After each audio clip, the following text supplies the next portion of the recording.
बिस्मिल्लाहिर्रहमानिर्रहीम।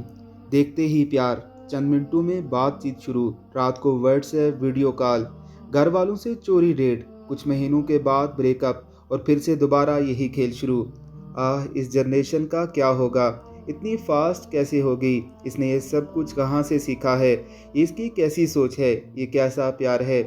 दरअसल इसकी वजह डिजिटल दोस्त हैं जो अपनी हर बात एक दूसरे से शेयर करने में माहिर हैं। इसकी वजह वो टीवी ड्रामे हैं जो आशिकी माशूकी का शाहकार हैं।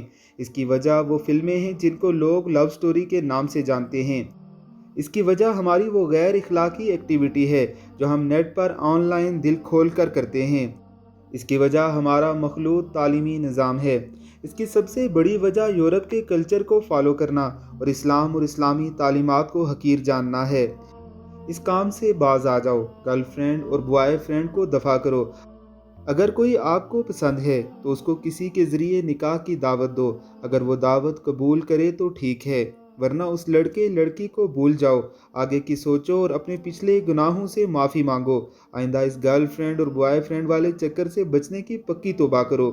इस्लाम और इस्लामी तालीमात को फॉलो करो, क्योंकि अल्लाह का फरमान है, जब कोई बेहयाई या अपनी जानों पर जुल्म करे, अल्लाह को याद करके अपने गुनाहों की माफ़ी चाहे, और अल्लाह के सिवा कौन गुनाह बख्शे, और अपने किए पर जानबूझकर अड़ ना जाइए। अल्लाह हमें समझने की तौफीक अता फरमाए। आमीन सुम आमीन।